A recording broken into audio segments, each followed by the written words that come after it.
नमस्कार, स्वागत है आपका संसद टीवी पर। मैं हूं मनोज वर्मा और आप देख रहे हैं हमारा खास कार्यक्रम मुद्दा आपका।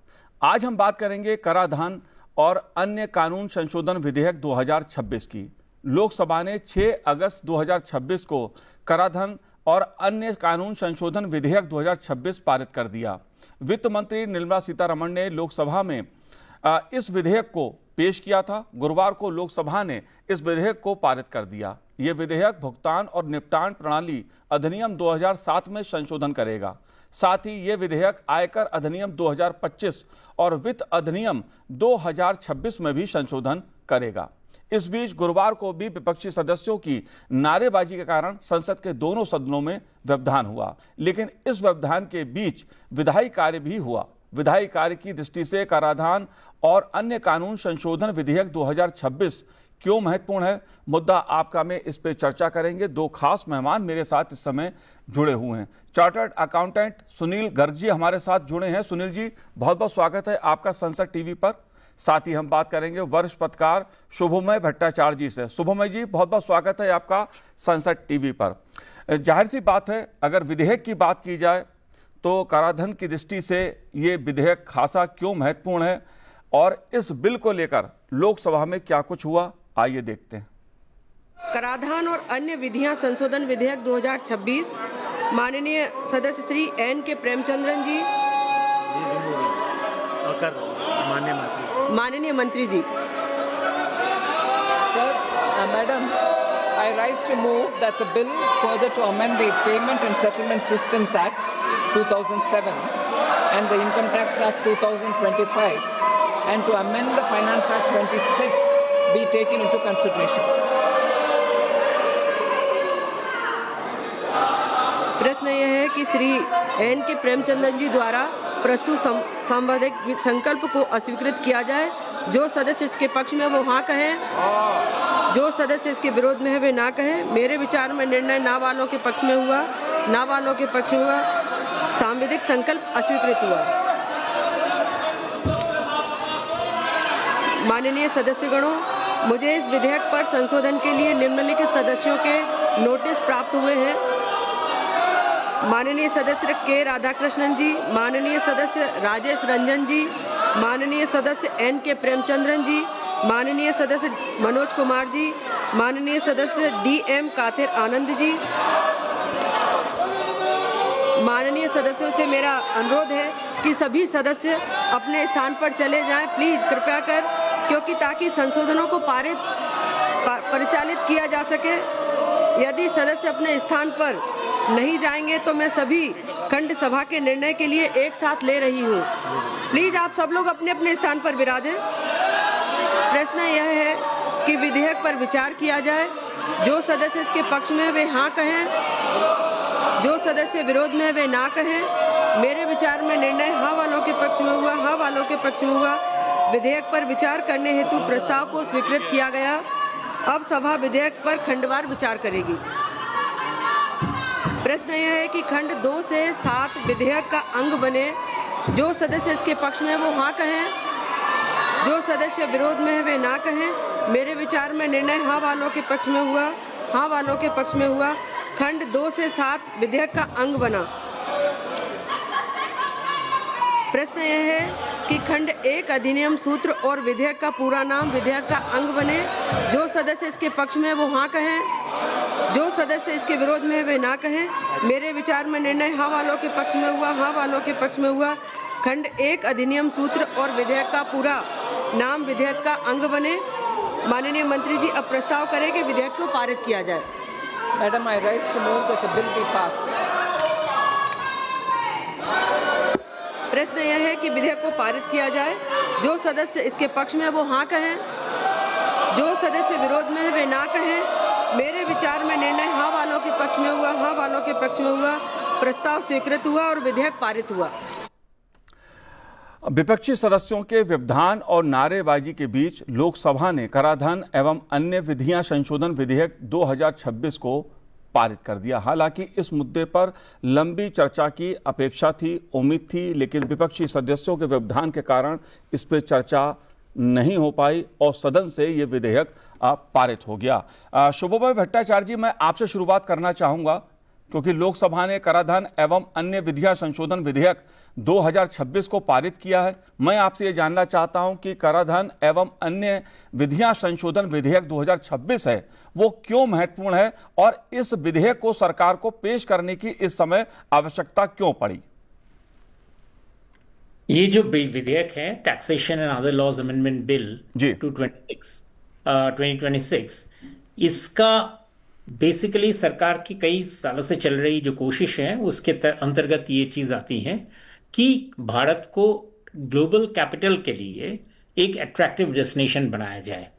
तो इसमें बहुत सारे जो विभिन्न टैक्स लॉज में कई सारे प्रावधान ऐसे थे जो इनमें अड़चन डाल रहे थे।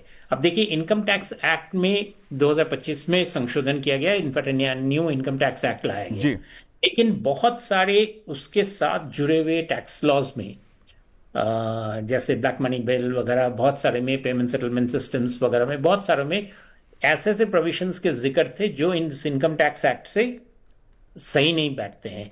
क्योंकि हमारा आइडिया है कभी कि लोगों को एक predictable and reasonable tax environment पहुंचाया जाए जी। तो अगर वो पहुंचाने की अगर हमें आशा है, हम उसकी तरफ काम कर रहे हैं, तो नेचुरली ये जो प्रोविजंस है जो उनके अगेंस्ट में है, क्योंकि ये पहले पिरोए गए थे उन सारे बिल्स में, उनको भी अकॉर्डिंगली स्मूदन किया जाए। इसीलिए आज का जो एक्ट जो बदला जो मदर एक्ट जो चेंज किया गया उसमें payments and settlement systems act 2007 और उसके और खासकर वो वाला चीज एक्ट को, वो सारे चीजों को स्मूदन किया गया है। साथ में एक इनकम टैक्स और अमेंडमेंट ऑर्डिनेंस भी था 2026 का।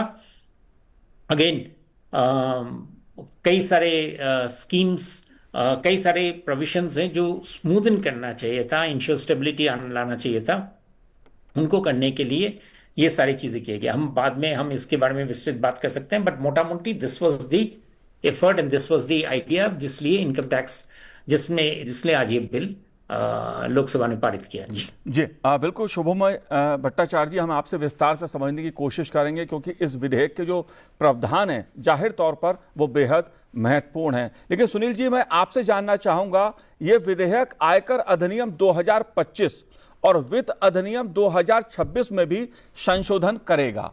किस प्रकार के संशोधन की बात की गई है इस विधेयक में? देखिए, ये जो विधेयक आया और मानसून सत्र में आया, आपको पता होगा बजट सेशन फरवरी 2026 में आया था जी, और 1 अप्रैल 26 से नया इनकम टैक्स एक्ट लागू हुआ। तो ऐसी क्या जरूरत थी कि इतनी जल्दी मानसून सेशन में टोला को पास करना पड़ा? जी, कारण क्या है? जियो पॉलिटिकल सिचुएशंस है। अगर आप इसका मेमोरेंडम पढ़ेंगे तो लिखा हुआ जियो पॉलिटिकल सिचुएशन के लिए हम इसको ला रहे हैं।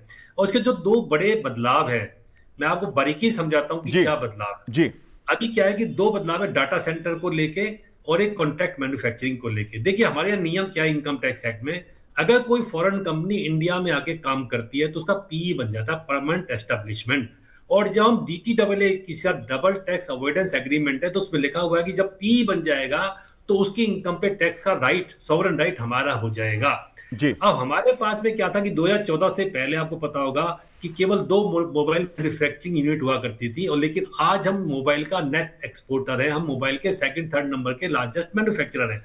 लेकिन अभी भी दिक्कत क्या थी? दिक्कत ये थी कि हमारे यहाँ पे कंपोनेंट जो है बाहर से आके असेंबल हो रहे हैं, एक बार, और जो कैपिटल इक्विपमेंट चाहिए उसको बनाने के लिए, और ये क्लैरिटी दी है आज मैडम फाइनेंस मिनिस्टर ने कि मोबाइल, सर्वर, लैपटॉप सब इसमें कॉन्ट्रैक्ट मैन्युफैक्चरिंग में होगा। तो अभी तक क्या होता था कि जब कॉन्ट्रैक्ट मैन्युफैक्चरर बनता है, मान लीजिए हम सैमसंग के लिए मोबाइल बनाना चाहते हैं, मोबाइल के लिए बनाना चाहते हैं, और किसी बड़ी कंपनी के लिए एचपी के लैपटॉप बनाना चाहते हैं, तो क्या होता है उसमें बड़े इक्विपमेंट्स चाहिए, बहुत बड़ी मशीनरी चाहिए, बहुत बड़ा पैसा चाहिए। अब जैसे को फॉरेन मैन्युफैक्चरर वो इक्विपमेंट इंडिया में लगाया करता था तो उससे उसका पी बन जाता था। पी बनने के बाद क्या होता था, उसकी इनकम वहां पे टैक्सेबल हो जाती थी इंडिया में।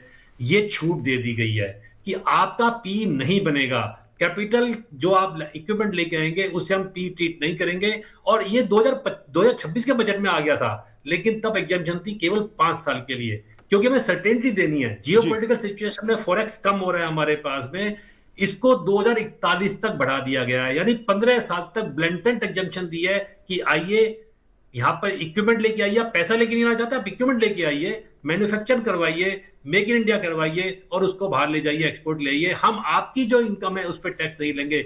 बहुत अच्छा मूव है। दूसरा बदलाव जो बहुत बड़ा बदलाव है वो डाटा सेंटर को लेके। आपको पता है पूरी दुनिया एआई पे चल रही है और डाटा स्टोरेज को लेके बड़े इश्यूज है, और भारत में अब डाटा सिक्योरिटी बिल आ गया, आपको पता, डाटा प्रिवेसी बिल आ गया है कि आपको डाटा इंडिया में स्टोर करना पड़ेगा। इसको लेके बड़ी इन्वेस्टमेंट चाहिए, और जो बहुत बड़ी कंपनियां हैं, मेटा है, गूगल है, यूट्यूब हैं और बहुत बड़ी कंपनियां, उनके डाटा स्कैटर्ड है।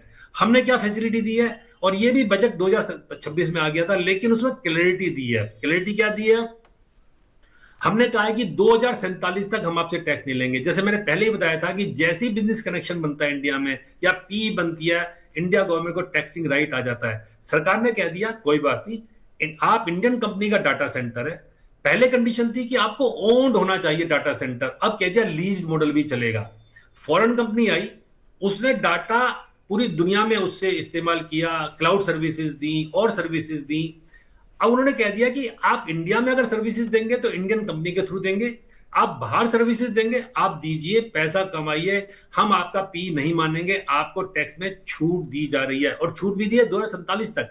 यानी सरकार ने एक लॉन्ग टर्म विजन दिया है कि भाई हम रोज रोज लॉ चेंज नहीं करेंगे, और इस काम के लिए जरूरी भी था। मुझे लगता है कि बहुत अच्छा काम किया। और इसमें दोनों जो हॉट सेक्टर है, इलेक्ट्रॉनिक्स मैन्युफैक्चरिंग, आपको पता होगी जो हमारा फिजिकल डेफिसिट आता है, ट्रेड अकाउंट में डेफिसिट आता है, वो ऑयल में तो आता ही आता है, वो तो मजबूरी है।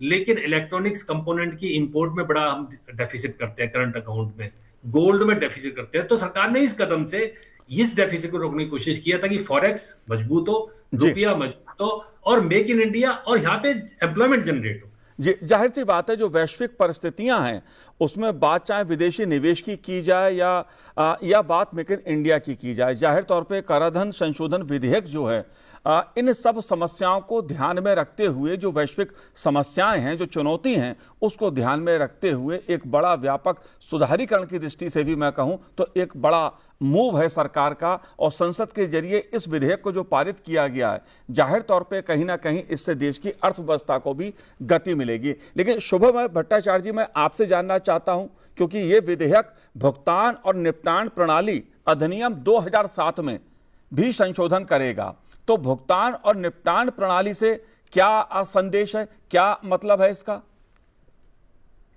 हमारा एक बड़ा चीज इसके साथ ये भी आ रहा है, जैसे गर्ग साहब बता रहे थे, कहीं काफी क्लियरली समझाएं।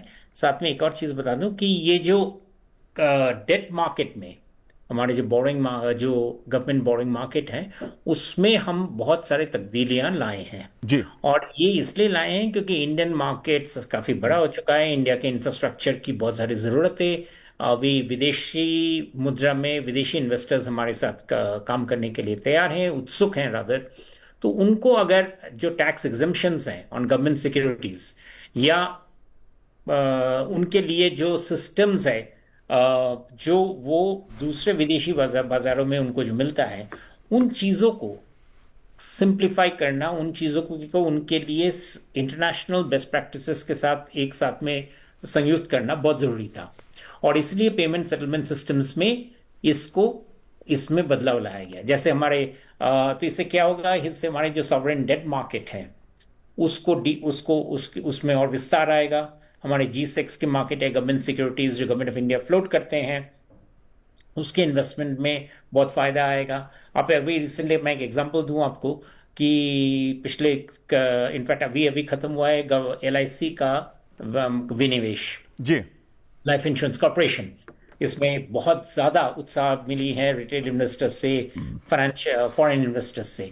अब वो चाहते हैं, ये बताता है भारत में कितना जिसे कहते हैं इंटरेस्ट है भारतीय सिक्योरिटीज वगैरह में इन्वेस्ट करने के लिए।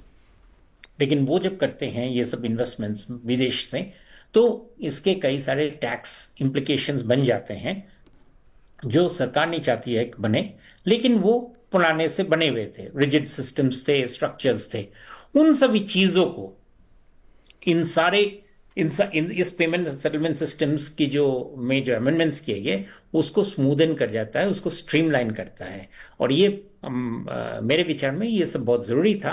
ऑर्डिनेंस के थ्रू से ही कुछ चीज़ें लाए गए थे इस साल बजट सत्र के बाद।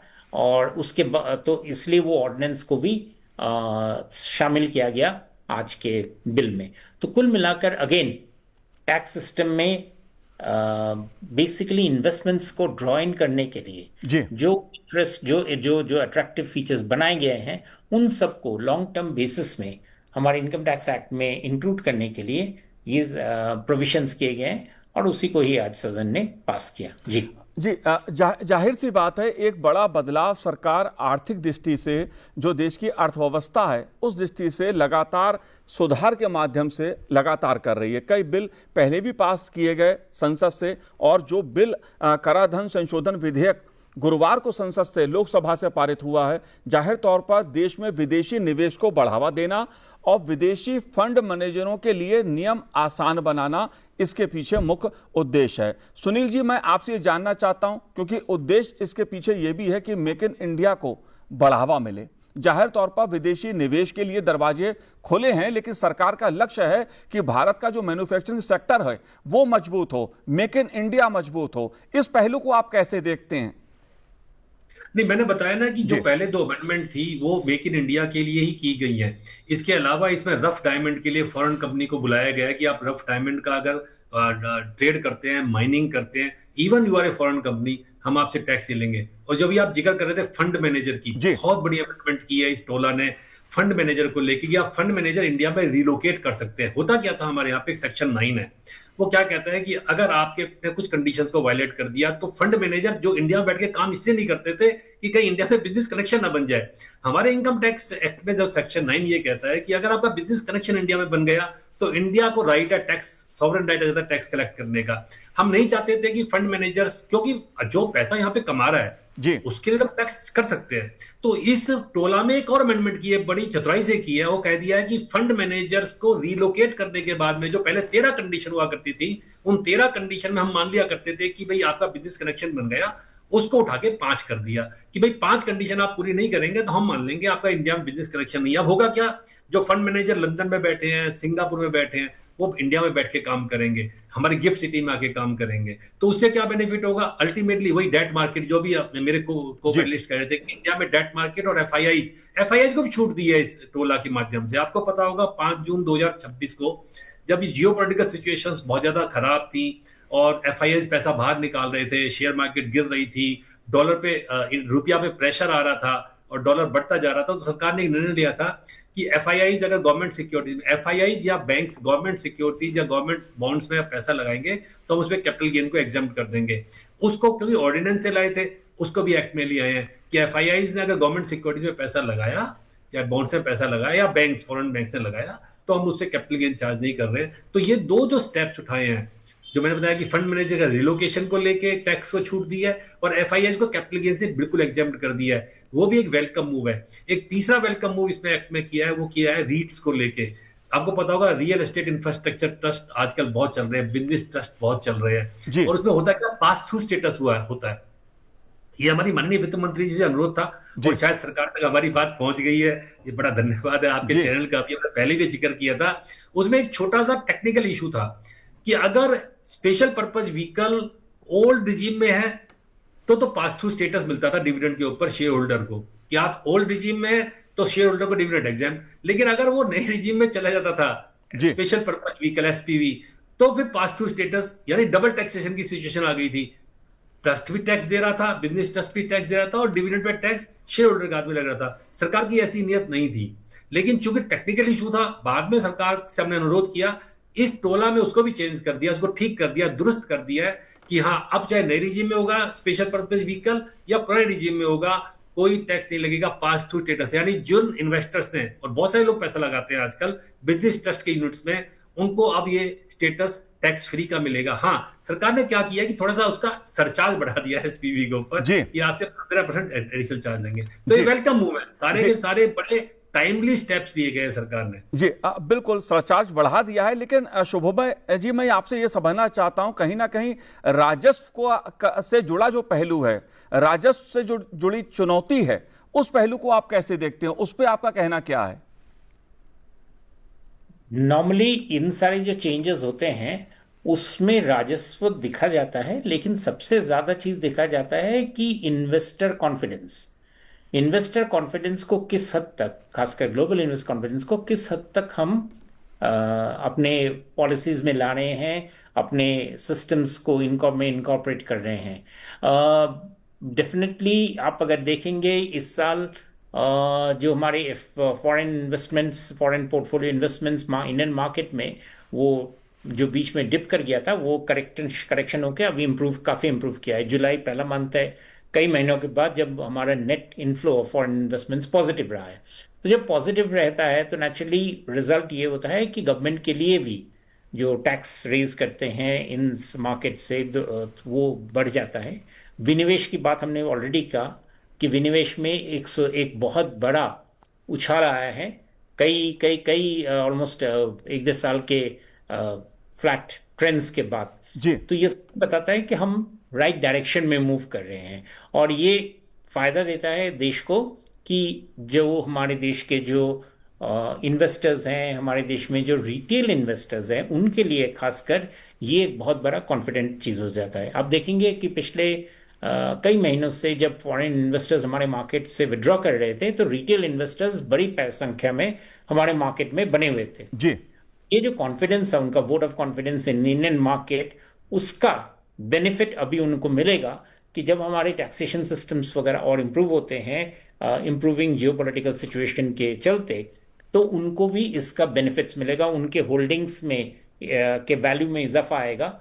तो that is a very significant thing कि रिटेल इन्वेस्टर्स हमारे देश में जो कॉन्फिडेंस दिखाए थे हमारे मार्केट्स में इन्वेस्ट करके बहुत बड़े पैमाने पे, उनका इन्वेस्टमेंट लेवल करीब समथिंग लाइक 18 15% हो गया था of the total investments in the market.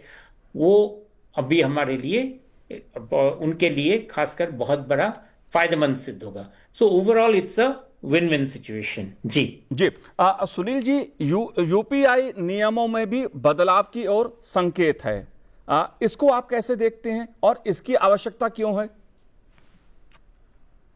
देखिए, पिछले 100 सालों में अगर मैं कहूं कि हिंदुस्तान की सबसे बड़ी उपलब्धि क्या है तो शायद आप भी मानेंगे यूपीआई। बिल्कुल। क्योंकि जिस मार्केट में डेबिट क्रेडिट कार्ड का कब्जा हुआ करता था पेमेंट सिस्टम पर, वो एनपीसीआई ने उसको शायद ध्वस्त कर दिया है। जितनी transactions, billions of transactions are being done, तो वहां से, और इतनी स्मूथ होती हैं, यानी 2 रुपए से लेके और 2 लाख तक ट्रांसफर कर देते हैं 30 सेकंड से भी कम टाइम में।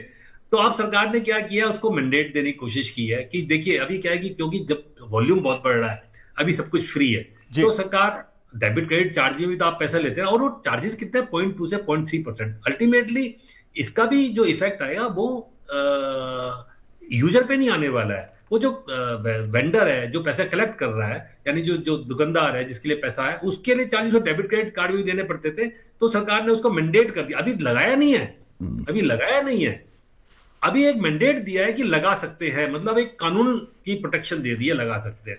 तो ये एक अच्छा मूव है, मतलब हिसाब से, ताकि एक इसको और इस सिस्टम को इवोल्व कर पाए, और एक इंडियन सिस्टम जिसको दुनिया अडॉप्ट करती जा रही है। आपने देखा होगा बहुत सारे फॉरेन डेलीगेट्स आते हैं और वो फिर पिक्चर दिखाते हैं कि हमने देखो यूपीआई से पेमेंट की है। तो ये कि एक सरकार ने अपने विधायी कार्य को पूरा कर लिया। जब कहते हैं विधायी कार्य पूरा करना होता है तो उसको पूरा कर लिया है कि अगर कल को लगाने की जरूरत पड़ेगी तो हम लगा लेंगे। जी बिल्कुल। जाहिर तौर पर यूपीआई की दृष्टि से अगर हम बात करें, भुगतान पेमेंट की अगर बात की जाए, तो जाहिर तौर पर डिजिटल के जरिए सरकार ने एक बड़ी उपलब्धि वैश्विक स्तर पे हासिल की है। लगातार इसमें जिस तरह के सुधार टेक्नोलॉजी के जरिए किए गए हैं, उसने कहीं ना कहीं आम आदमी के जीवन को भी सुलभ बनाया है, आसान बनाया है। शुभमय भट्टाचार्य जी, मैं आपसे समझना चाहता हूं, क्योंकि हम बात डिजिटल इंफ्रास्ट्रक्चर की भी कर रहे हैं और एआई की भी बात समझना चाह रहे हैं। कहीं ना कहीं इस विधेयक के जरिए उस वर्ग को भी दरवाजे खोलने का एक रास्ता सरकार ने खोलने का प्रयास किया है। इस पहलू को आप कैसे देखते हैं?